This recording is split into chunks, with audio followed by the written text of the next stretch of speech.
hello, and welcome to another live stream here with the AIE team. Tonight, we're in for a really special episode. We are joined by Isaac, of course, our events officer from Canberra and online. Hey, Isaac, how are you? Good. How's it going? It's good to be back as always. Yes. Another night, another live stream. I love it. Love hearing about where our graduates are at. And tonight we are joined by special guest Sian Sallway, a junior programmer at Uppercut Games. So welcome, Sian. Thanks, guys. So tonight we'll be talking about Sian's journey and going into what the life of a programmer looks like, and also talking about Sian's journey through AIE. But I'll leave all the questions and all the poking and prodding to Isaac. Before I hand over to him, though, I will say if anyone here watching has any questions for Sian or the AIE team, feel free to always pop them on the Facebook chat or the YouTube chat or our website chat, and we'll do our best to get them answered throughout this evening. But without further ado, I'll hand over to Isaac, and everyone enjoy the live stream. Awesome. Thank you so much for that, Matt. Sweet. Well, we'll get straight into it, Sian, then. Can you tell us a little bit about yourself? My name's Sian. I'm based in Canberra, and I am a junior programmer for Uppercut Games and an AIE graduate. So. Yeah, awesome. Sweet. And I guess can you kind of tell us a bit about the journey you took to get to where you are now? So it all kind of started in high school, really, when I first kind of heard of AIE, and I was looking to, figuring out what I wanted to do after high school and all that, and I was really looking to do something creative that was very important to me, and of course still is, but basically, after I heard about AIE and I already had video games as an interest of mine, AIE just kind of helped put the dots together of that actually being a career path, which I never really thought was achievable before. So from there, I did some cert courses in high school to help build my portfolio, and it would eventually lead to me getting a portfolio interview for the bachelor's degree, and I graduated from that last year. So about 3 years of work, and the rest is history. Nice. Yeah, that's awesome. I'm still a uni student myself, and I think I've been at uni for 4 years now, and there's no end in sight. Yeah. So yeah, goodness me, very relatable. But sweet. And how'd you get into, I suppose, programming? So I guess when it came to learning about AIE, and I kind of course looked at the different courses there. I was like, oh, okay, so video games could be a career, but what's kind of available, how, essentially. And so kind of looking at the courses, I looked at, of course, I saw the art and design courses at the time, and the range that it gave. But I would say I really enjoy art, but I don't have that kind of, level of professional skill that artists have, and so I was like, okay, so that doesn't really play to my strengths. What else can I do? And I looked at the programming courses, which I'd done a little bit of programming in my just being exposed to it a little bit in high school, because I always did IT as one of my elective classes, and kind of looking at that, and also the fact that that could be applied to so many other industries as well. It was all kind of, but you could kind of center it on what you wanted to know for game dev. So that kind of drew me to it. And so I went and spoke with Tony, who ended up being my bachelor degree, one of my bachelor degree teachers for my third year, as well as throughout, and he recommended that I try doing some of these cert courses to see if it was something that I would enjoy and be interested in doing. So that's exactly what I did, and and then went on to learn C++ and everything. So yeah. Yeah, nice, awesome. Yeah, it's great. Your perspective on things is really, really awesome, because I think off the top of my head, it was 2 cert courses you did. You did the cert 2 and 3, is that right? Yeah, sweet. Yes, and how was that? So it was really good. I did them online. That was really good. It kind of really helped me build my portfolio, really, a lot of pretty much everything on my portfolio on my interview to get into AIE, and to kind of help me develop those base skills were from them to those courses. It's all credit to that, and kind of really opened up, my my mind and my the world of programming and games to me, and how things work and how you get from A to B in terms of the finished product. So, but yeah, and it kind of really just opened me up to how programming in itself can be creative, which is a concept that I hadn't really like fully realized before, I guess, until then. And that's ended up being what I love about it, is the creative aspect. So. Yeah. Oh, that's so awesome. Yeah. And you've also done the Bachelors of Games and Virtual Worlds, which AIE doesn't offer anymore. We actually will have AIE Institute, but could you kind of talk a bit about your experience through that? Yeah, so I think it was my year that was the last kind of cohort to go through that course. And my experience with that, so that was when AIE was doing that course in partnership with CIT. So that meant in terms of like my day-to-day at AIE, for the first 2 years of the degree was predominantly run at AIE, by AIE, and we're doing some other subjects and classes with CIT until third year, which was predominantly CIT subjects. So yeah, that was really good. I think it was like, I mean, there's so much information to take in, and there's really like, we were never like, never without things to learn or information that we needed to know. Yeah. But yeah, it was, and of course it was hard work. It's, it's a degree, and it was, but we got to do a bunch of different assessments and projects, and I guess got to see just little glimpses into different areas of game development, especially in relation to programming. And also just develop like a lot of team building and being able to work in a team, those kind of skills from that too, because we also got to work with the other disciplines. But yeah, so I would say all in all pretty good. But yeah, like really. Yeah, it's pretty good, really good. Yeah. Oh, well, that's great to hear. So that's good. Awesome. I might get Matt to throw up some of the showreel stuff while we're still talking. But my next question is going to be, can you kind of talk a bit about there it is, the projects you did throughout AIE? Yeah, so this is Planet Unknown. This is my second year project, which I did with a group of about 8 also like amazing people. So this was an original pitch that I did because I'm not sure if it'll be the same for courses now, but basically how we figured out what projects we were doing for those few months was we all got to submit pitches if we wanted to, and then they would go through processes of review, and some would get left out of like the next phase of reviewing, and mine was I guess lucky enough to get through, which I was very stoked about. So on this project I was both a programmer and one of 2 producers on the team. So yeah, it's a little pixel art, retro inspired and sci-fi inspired pixel platformer, as you can see. And basically you play a little adventurer who's crash landed on an unknown and dangerous planet, and you have to use the environment as well as some abilities that you gain along the way to solve puzzles and make your way around the world and find parts of your broken ship. So. Oh, that's so awesome. Yeah, I have such a soft spot for pixel art. It's great. So whenever I see it, it's so awesome, especially in student projects, because I don't see much of it in student projects. It's really, really awesome to see. And you're saying that this was your second year production. Can you tell us a bit about the third year you did as well?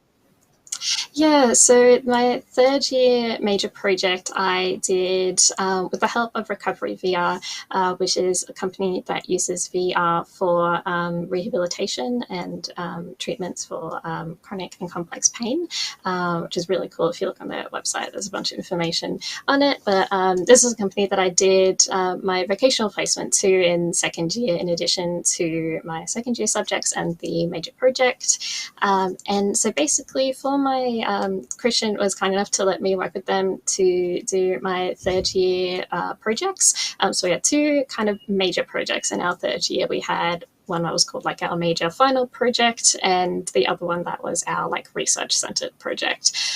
So what I did for my third year major project was I worked on a project called Mirrorbox VR, which would at that point in time be used by Recovery VR. And basically the concept of it was implementing Mirrorbox therapy, its contemporary form, into virtual reality. So basically and it's used to treat chronic and complex pain. So as you can see in like that image there, that's the more, I guess, like contemporary version of it is basically what they do is they put the affected limb inside this mirror box, as you can see that lady is using there, and they kind of project the image of the unaffected limb and perform exercises with it that desensitizes it in the person's brain to help heal that complex and chronic pain and kind of project that limb onto the other one. So it's really interesting, really interesting way to treat these issues. So basically that was my project, was to implement that into VR and kind of make a mechanic for that. So there was like kind of different stages to the project. So there was a more simple scene where the user would get familiar with the mechanic, which would be essentially like a hand swap type situation. So similar to how you in real life you would be using or projecting the image of one hand onto the other. In this instance, the opposite hand would control the other one, and ideally you would go through this process of your affected, the patient's affected limb controlling the opposite hand and vice versa, and kind of implementing the same principles that the contemporary therapy style had, and also performing activities with it. So that was my third year, and that kind of played into my interest for my research project, which you'll actually see some stats from now. Basically what I researched was the concept of how virtual body ownership could be affected by the appearance of your virtual body in VR. So I was always just fascinated how virtual reality can kind of mess with your senses, and how that of course could be applied to healthcare, and further like what factors really help accentuate that sense of ownership and what might not accentuate it or reduce it. So basically I ran an experiment with the help of Recovery VR to basically use non-realistic hand models versus personalized and more realistic looking hand models to perform some tasks and give the user the ability to edit their personalized models, and also ask them a series of questions afterwards to determine how those models had an effect on virtual body ownership. So that was my research project, and I got some really interesting responses, and it was really cool just going through and researching, even looking at different papers and things that already researched this and seeing what kind of factors that I could I guess draw inspiration from and be mindful of. Like there was an interesting paper that I used to contribute to this research where they noticed that a lot of people who had they performed like a similar experiment using like a range of different models, like from real or anthropomorphic human looking to a robot hand or a zombie hand or a hand that was just a brick, and they actually, that might have been, there are a couple of studies I looked at, but one determined that their users answered that what pulled them most out of the realism of their hand models was if the size of their hands didn't match their real ones, or even like something as little as like the length and width of their fingers. So it was really interesting to learn about, and and I got some really interesting answers. And I think overall the consensus was that the more realistic the hands and the more personalized, the stronger sense of ownership that you could develop with them. You can see some mock-ups now of some of the UI that I had in the game. And initially this research project was going to use the mirror box mechanic, but due to some technical issues, I just decided to go with regular hand use. So that was my research project. That is amazing to hear. I'm sure, I mean, Matt's popped up on the screen, so I'm sure he's got some thoughts about that. I have a whole bunch of questions. Yeah. I'm gonna hold off. I'm gonna hold off. Like, I'm sorry, I've got to. Otherwise, this will go for like 4 hours. Instead, what I'm gonna do is, rather than me being selfish and ask my questions, we do have a question that's come through from one of our lovely viewers, Julie. So. This, I know we've just really deep dived into like some pretty in-depth sort of programming and looking at that. But Julie's question is based upon like where to getting started. So her question was, where is a good place to start coding? Like what software would you use? And she said, are there any YouTubers who do good tutorials you would recommend? So Honestly, so for me, it was taking courses, but there's so much learning material on YouTube. Actually, funny that you mentioned, in terms of just getting started. There's a lot of code editors. I think generally the YouTubers that I followed and looked at tutorials on, or just like programmers that I sort of like watched working on stuff, generally used like I know like Visual Studio is quite popular, so that's like a good place to start. But I'm sure there's like many other code editors you can use. There's also like a lot of websites I used in high school. Like I think Khan Academy has courses on many things, but also programming in different languages. So there's many kind of websites that you can sign up for and that give free tutorials and projects. But yeah, YouTube is a really great place to start, especially if maybe you program for a while but don't know how to get into, say, game programming, or you want to use a certain engine. So I guess some of the ones that I would recommend, Brackeys is a really good one. They've unfortunately stopped making videos, but there's like a whole archive of videos that are still on their channel that's free for anyone to watch. And they're especially great. I think they do quite a few videos, but I know a lot of their content they do with Unity. So if you're looking to learn Unity, that's a great one. I think I remember watching Code Monkey was another one. What else?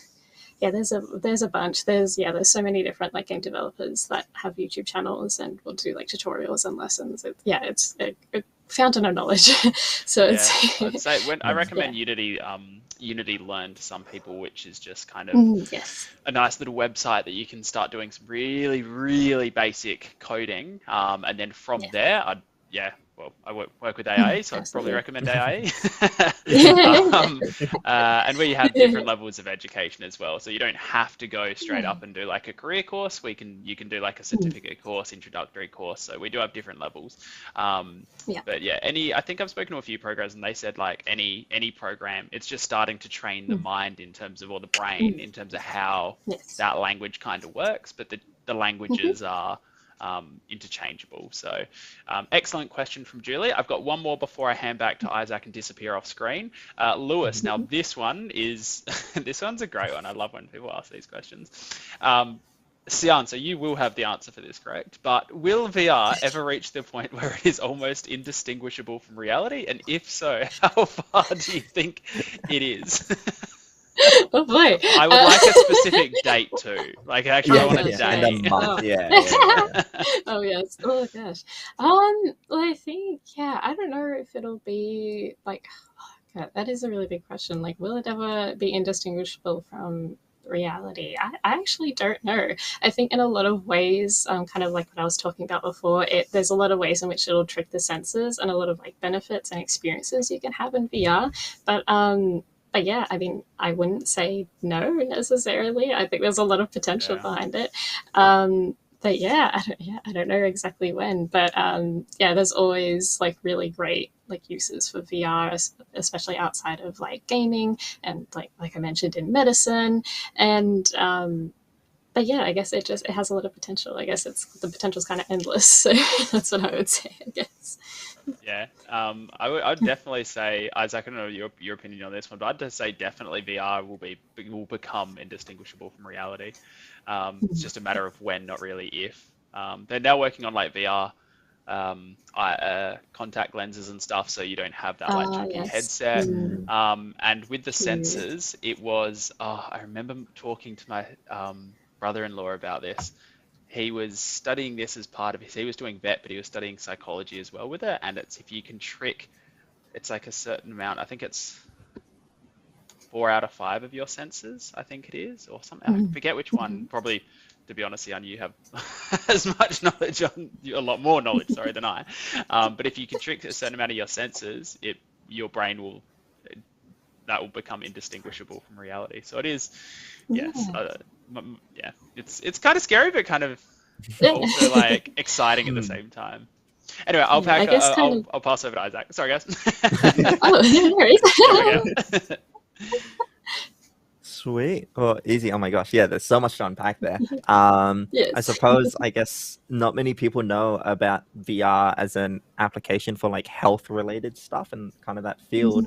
Is that something that's, I guess, used a lot, or starting to be used a lot as technology gets better? Can you comment on that? I think also now, I think I remember when I was researching and like reading papers, or there's a lot of like the scientific research or scientific papers that I had read, a lot of them, I believe from memory, were within the last couple decades. So I think it's still, I guess, not necessarily super new like idea for application, but like it's definitely been like a topic. I think it's just going to start being more and more used. Like I'd read papers on how VR was being used as, or like studies how it was being used as for pain relief, and how it was being used to replace other forms of therapy. And I believe there was a motivation behind it replacing some forms like or decreasing the reliance on certain like medications and things. But yeah, I mean, I think it's definitely going to be, I guess, more and more applicable. I can't necessarily speak for exactly like how often and how much it's being used, but there's definitely like companies in existence now who have caught on to this kind of need, and how VR can kind of help solve, or like attend to this need or solve issues within that. So yeah, now it can be used as a tool.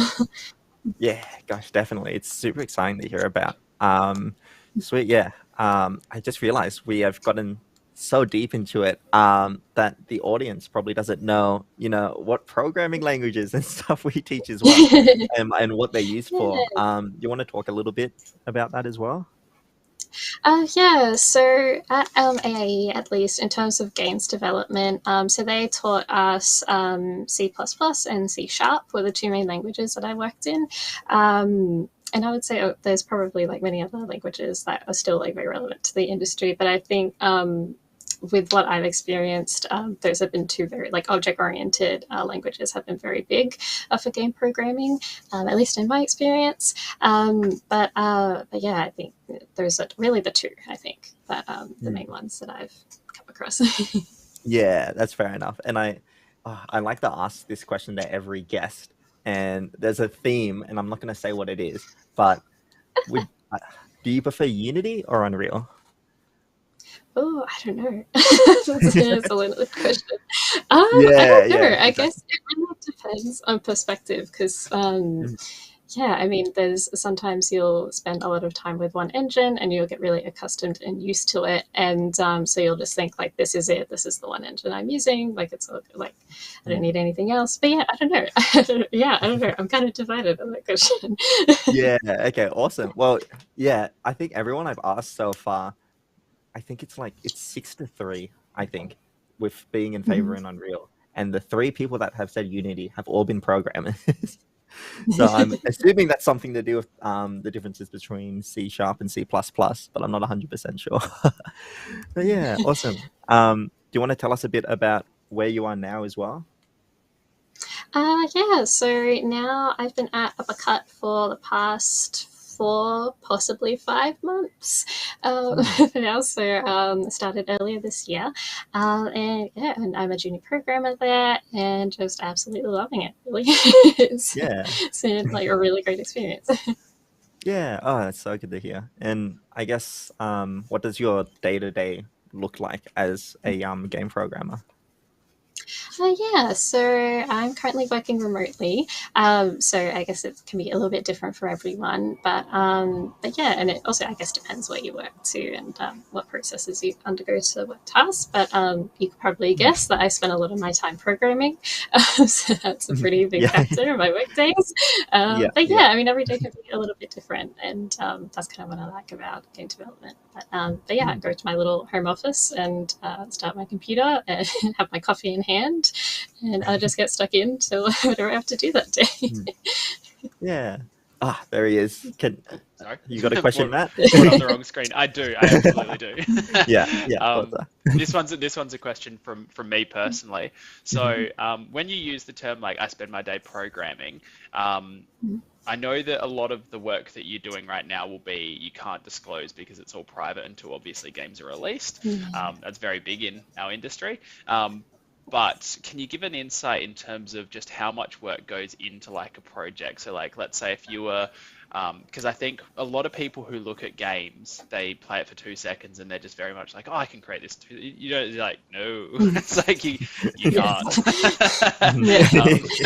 Professionals who have been doing this for 20 years cannot. So, but like how, without going into any details that you can't reveal, obviously, can you talk about like length of a project or how long it takes to complete something, or just, I guess, give an insight so that us who know already are trying to educate those that don't, in terms of, and appreciate how much goes into a video game.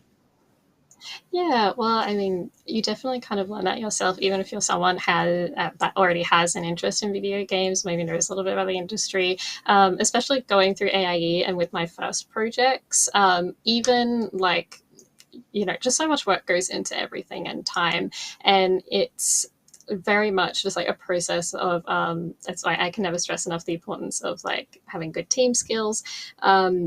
Is just even from like my very first project at AIE, which I think was about a month long, I think is how long we had to do the assessment. And even just trying to cut down the scale of which we had to do and bring everything we wanted to achieve for that project down into, I guess, what we could get done in that amount of time. So it's definitely like, it can really depend on the project. And yeah, and like as I learned throughout my time at AIE, there's so many different strategies to managing a project and scheduling, especially doing my first producer role at as Planet Unknown. Just you really learn how to kind of estimate like your time, and it's definitely a learning curve, like in terms of scheduling and you know, organizing team members and make sure that you can get your own work done. So it's really about being kind of I guess just kind of like honest with yourself and what you have the capacity to get done, and also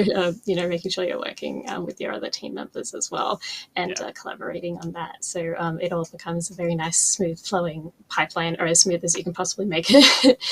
So No, I love that. I really do, because we get a lot of students who very much have their own mindset of like, I want to create my game, and it's like, creating games is a team thing, like absolutely a team thing. So you got to be flexible with your ideas and your beliefs, and so no, excellent piece of advice. All right, I'm gonna hand back over. Oh, sorry, you go.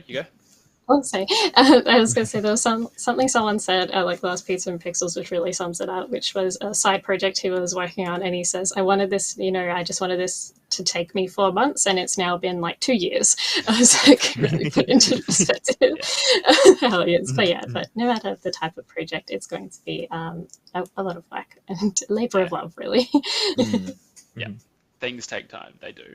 I'll pass over to Isaac again before I've officially hijacked his live streams. Enjoy. Sweet. Thank you. Well, I guess the next question will be around portfolios and stuff, and how that's pretty common in Australia for getting jobs in industry, as well as getting into AIE is a portfolio kind of thing with a resume. Could you kind of comment about what makes a good programming portfolio? So I think something that's really important, helps people who maybe don't have experience with programming. I really found it helpful on my portfolio. So I had a lot of I tried to show as much like visual kind of aids with my projects as I could, and I can go like more in depth with like the actual programming of it and things like blog posts. So something I found great for me on my portfolio was not only having like my spiel about the project, as well as like some pictures and videos and GIFs. Was for certain projects I have a like blog section on my website that I can posted a bunch of blogs for like study purposes and updates on projects, and I feel like that is a really good place to like really go in depth. And I think kind of having a portfolio that's easy to navigate and is, you know, I guess clear and understandable, and gives like a really good synopsis of maybe like who you are and what you've worked on. And I think it's always great to showcase any work that you're the most proud of. And really any experience is good experience. So honestly, like I think we're all guilty of having worked on something and going, I don't think it's good enough to show off, but that's still experience that you've gained and you've learned through it. So I think it's considerably important to showcase that.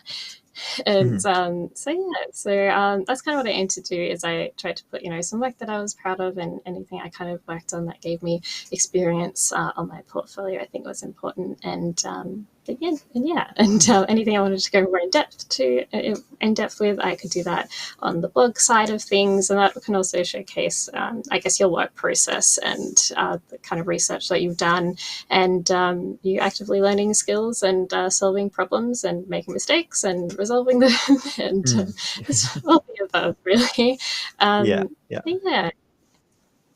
So I'd say that's probably really good. Some, I guess, things that I think can make a really good portfolio, and I think it's great if you have the opportunity, if you have if you found a good place to have like an online portfolio, like I've done here with Wix, as you can see on the screen now. I think it's really handy to just be able to, if you need to, if someone's interested in your portfolio, to just send them this link and everything's there. And going back and updating it every once in a while is really good too. I think I've heard some advice in past that it's good to, because I also said it's great to have like visual aids along with it. So not only just have like the finished product or even gameplay. I've also said that even showing like, you could do this on the main page or in your blog post, showing some code and stuff that you've written is really good, because ultimately you are a programmer, and it's good to kind of showcase that. And we'll talk about the languages you're using and what exactly you learned. So which I tried to kind of put in each of my little spiels for the projects I displayed, is what project was about, what I did on it, and maybe something I've learned, or where people could find it and learn more. I guess that's kind of the main advice that I would give, I guess. So that was really good. It was really in depth. That's great. Thank you for that. Sweet. Goodness me, the time. We are running out of time, and I have so many questions. Oh my goodness. I guess I'm not going to ask a selfish question. Instead, I'll ask, have you got any advice for students or people that want to get into programming? So I would say, honestly, just go for it. I think a lot of people can find programming quite intimidating, and I would say anybody can learn programming. I think it's a skill that needs to be developed, developed and worked on like anything else. So if you're looking into programming, I would just encourage you to just start, I guess, and find, the reason why you love it.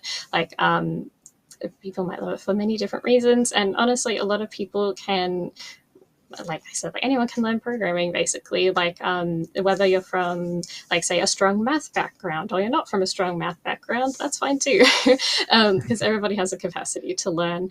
And and I think it's can be great for someone who is very creatively minded, and which, like I kind of mentioned before, I didn't realize how much it could kind of really nurture my creative side in terms of making things, especially just game development overall. But I would just say, just start, and it's okay if you make mistakes. You'll learn, and you'll often be making progress and be improving a lot, and you won't even realize it. And you'll look back on some of your old projects and realize just how far you've come in terms of knowledge. And so that's the main advice I would give, is just dive in, basically.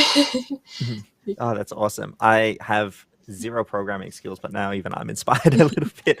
Maybe search up the tutorials and stuff you were talking about before. I'm sure, as Matt will also mention, our programming graduates are always highly sought after. We never have enough, and there's such a demand for them. Which, speaking of Matt, I might bring him back in here just as we do this wrap up finale, see if he's got anything he wants to add. Hello again. Yes, I've got another good question. And honestly, Sian, like, this has been one of the most in-depth and really beneficial live streams that we've done. I think that the information that you've talked about tonight has been absolutely amazing. Our live streams we love sharing with like teachers and prospective students and stuff. So I'm really excited to share this one, because I think that you've perfectly, without programming is one of those ones, if you go too in depth, the people's eyes just like glaze over, and you're just like, it's like I don't know what you're talking about. Please step away from me. But I think tonight you've been able to give like a really good insight into it, and also keep it very on the base, so it's like, I can understand everything you're saying. So very well done for you. Awesome. Very well done. My final question I have for you, which is, and Isaac kind of alluded to it already. Now, I'm sorry, designers, I'm sorry, artists. I find myself apologizing, and filmmakers, I find myself apologizing every live stream. Programming is outright my favorite course. I love it just because it's so creative, it's so rewarding. Job prospects, it's so heavily in demand, and it's such a useful skill.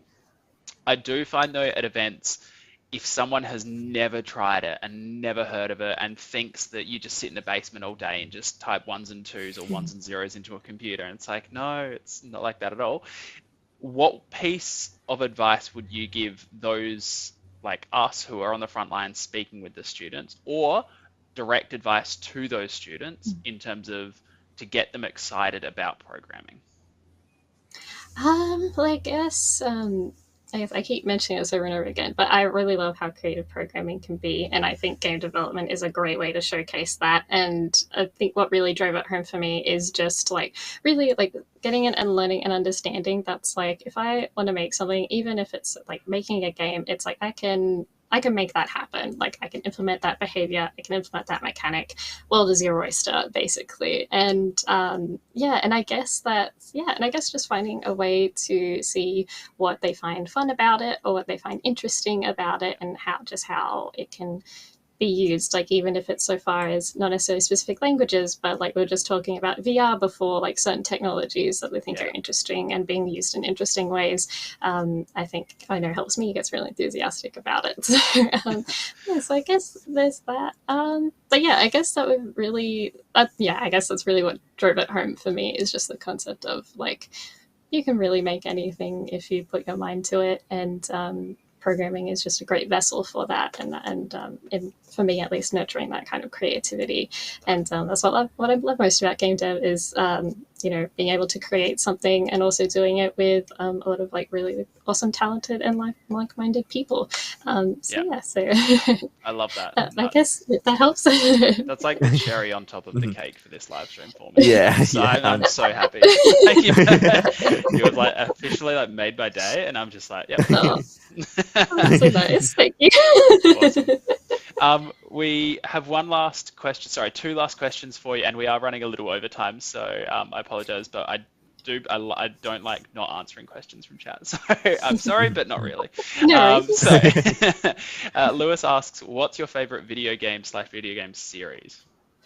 Ooh, I have to say, I think one that stands out most to me that's had like a lasting impact of me, I love the Last of Us series. It's such like a good story-rich video game series. I would highly recommend it, and just such an experience. I think that's probably always going to be my answer. But I'm also I'm absolutely obsessed with Breath of the Wild, and honestly just really obsessed with simulation games in general. I'm finding it like, give me a farm to manage or a house to decorate and design, and it's good. I'm sorry if my eyes wandered that. It was Lewis just writing in all caps, yes, The Last of Us. Amazing game. Excellent. And the last question I have for you before we wrap up tonight is Joshua asks, what's your inspiration for your video games you make? Oh, I don't know. I guess going back to like my personal projects and AIE projects, I really love. I guess what I love about video games a lot of the time is just the capacity it has for storytelling. I think it's really fun for me creating like a world or an experience that maybe tells a story, or I guess makes the player have a certain experience. So I guess that's the main thing. I love a good story. Awesome. Isaac, did you have any last questions before we jump to website stuff? That's a whole can of worms. I have so many questions. Goodness me. I'll limit you to one. One last one from you. The one? Okay. Yeah. I'm going to ask you a question that I know a lot of game developers are actually currently struggling with, which is balancing work with time for personal projects and stuff. Is that something you also struggle with? Are you currently working on any personal projects you want to talk about, or? So not working on anything currently in terms of personal projects. But I think there definitely comes that balance, I guess. Like, Yeah, it's an interesting question. I'm not quite sure if I know how to answer it, because like, time becomes probably the biggest factor, I'd say, just Yeah. work-life balance. But yeah, which I guess comes into like really having a passion for games. I think, you know, if it's really rewarding for you, then you'll find that motivation. But you also need to be kind to yourself in that way. You know, you don't want to get burnt out, and you know, you don't want to like, you know, discourage yourself from making something that you really love. And yeah, honestly, it's like, oh, there's so many things I could say about it. Mostly just like being kind to yourself and making sure you're taking care of yourself, really, is like the two main things. But yeah, and just, you know, dive in when inspiration hits you. And yeah, that's a really That's a good the main takeaway. advice I Yeah, give. that's really good. Yeah. Awesome. Well, thank you so much, Sian. Tonight has been an absolute bliss. And thank you so much, Isaac, for leading tonight. I'm going to jump very quickly onto our website. So for whoever was watching tonight and is interested, motivated, has the inspiration, whatever it is, to have a bit of a look at game development, not just necessarily programming, but we have AIE has 3 different areas of that. Head to our website. There is an abundance of resources on here. So if you go to our courses tab, this has a range of courses for you to choose from. Our courses start from ages 12 and up. If you are just looking at touching and you're not ready for a career yet, but you just want to give something a shot, which is an excellent area to start if you're a programmer that's afraid of the word coding or a junior programmer. We've got beginner courses and holiday courses. If you are in high school from years 10, 11 and 12, introductory courses are fantastic. These can be paired with your school to give high school credits. Or if you're a mature age student who, once again, you're not ready for a career, but you really want to get into the nitty gritty of something and really try an area, have a look at our certificate courses here. So those go for either 6 months or 12 months, and they'll be giving you a really good basis to start, and then also to build your portfolio ready for a career course. We've also got on here our showcase. Now, I would be absolutely crazy if I didn't talk about our next upcoming event. So this Saturday, we actually have our open day live at all of our campuses. So that is Adelaide, Sydney, Melbourne, and Canberra. So if anyone here is interested, please do come along to open day. They're really fun. We set up student games. We'll have some films on the TVs as well, or projectors. But of course, our wonderful industry expert teachers are going to be giving presentations in terms of what you're actually going to be studying with AIE. So they go into a bit of an in-depth look at art, programming, design, filmmaking, and visual effects. We also talk about, and we'll have a presentation about our 3rd optional year of study, which is our graduate diploma, in which you will start your own studio, which is very exciting for any budding entrepreneur out there. So open day this Saturday, head to the website to register. If you are not in one of those or near one of those campuses, 2 weeks after that, we also have our online campus. So that's if you're looking to study remotely. So if anyone here is watching that's from the Northern Territory or from Western Australia, Queensland, absolutely, definitely check out our online campus. All of our AI's courses are offered through the online campus, except for filmmaking. It's the only one that's not. But by all means, programming definitely is. And the nice part about it is within this industry and within, I guess, after 2020, a lot more jobs now appearing remotely. So definitely working full-time as a game dev from your couch is a thing, believe it or not. We've also got all of our past live streams on the website here. So if you're interested in another area of game development, albeit programming, art, design, visual effects, film, you can just simply navigate to this, click on whatever it is that you're interested in, and that will actually showcase some of the alumni, teachers, and students that we've had live streams with, and they'll be going into a bit of information. Of course, there's student information about us, campuses, and there's Ask a Question, or of course, there is the Apply Now button if you are ready. So it brings us to the end of tonight's live stream. I am a little bit sad because I actually had heaps and heaps of fun in this one, and Sian has been an 11 out of 10 guest. So thank you so much, Sian. Oh, thanks. Oh, thank you. Thank you so much for having me. And thank you, Isaac. He's always been 11 out of 10 event officer. So well done, Isaac. You lie, but that's so kind. Awesome. Well, thank you so much tonight. Sian or Isaac, do either of you have any last parting words before we finish up? Ooh, I know Sian has something that's pretty juicy. The Yes. uppercut stuff. If you'd Yes. like to talk a bit about that. Yes. Yeah, so well, first of all, thank you guys so much for having me. This has been great. But Uppercut Games is looking for a junior programmer. So if you want, so I want to encourage anyone and everyone to apply. So if you want to find out some more details about that, just head over to the Uppercut Games website, and there'll be a job section, and you'll find out all the details there. Excellent. Sorry, Sian, I was about to mispronounce the name there. If you flick me through, or I can navigate and try and find it, I'll definitely share that with some of our year 2 teachers as well from programming, and then they can share that down to their students, and we can all Awesome. help together to find Uppercut's next junior programmer. Yes, awesome. Let's do it. Cool. All right, thank you so much, everybody. Have a wonderful night, and we look forward to seeing you on our next live stream or this Saturday at Open Day. Have a good night. See you guys. Bye. Bye.